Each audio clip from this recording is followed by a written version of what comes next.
Good morning, afternoon, or evening, wherever you're tuning in from. Welcome to the Deep Dive.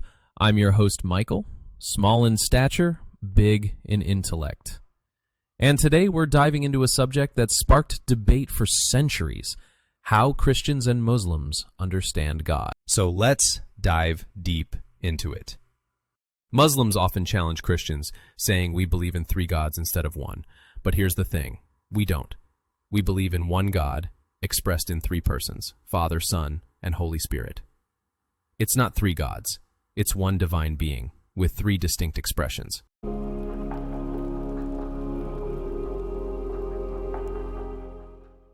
Now, Muslims emphasize God being strictly one, and not like man in any way.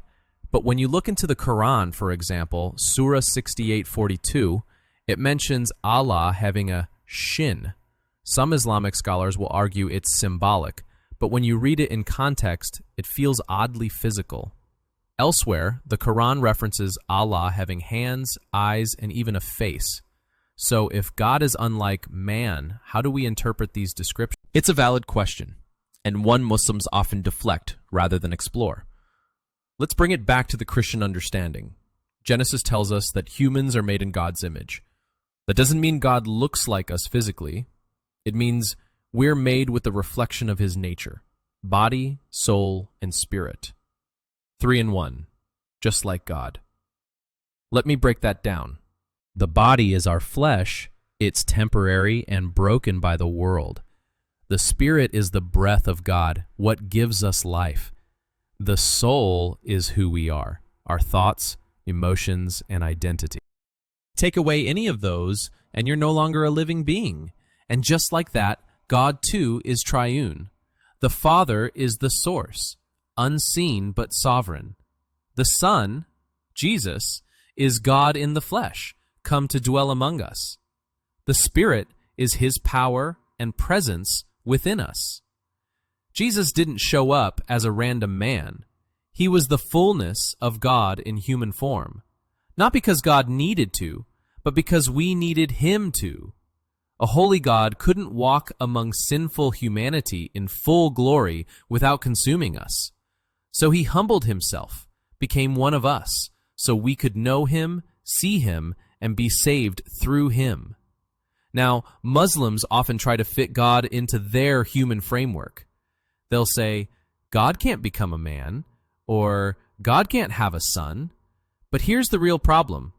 We're using limited human logic to try and explain an unlimited God. Romans says it clearly. People who think they are wise often become fools. Because if you believe God can create the universe, why would you limit what he can't do? Even nature reflects this 3-in-1 concept. 3 moon phases: new, full, and crescent. 3 atoms: protons, neurons, and electrons.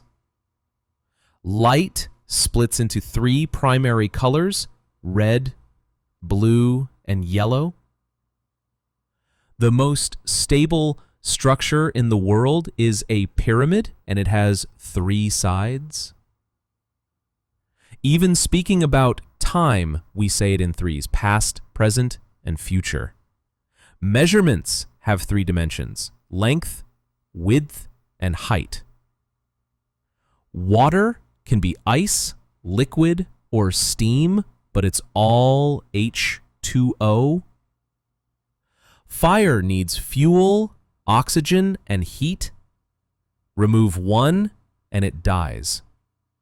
God has built reflections of his nature into the very fabric of creation. You just have to look. So, let's wrap this up. We are body, soul, and spirit, and we need all 3 to live. God is Father, Son, and Spirit, and all 3 are one God. You remove one, and you lose the fullness of who he is. And here's the heart of it.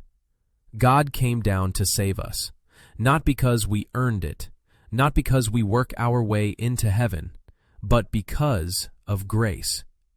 That's the gospel. That's the truth. that sets us free. Thanks for joining me on this deep dive. Like and subscribe for more. And as always, take care and God bless.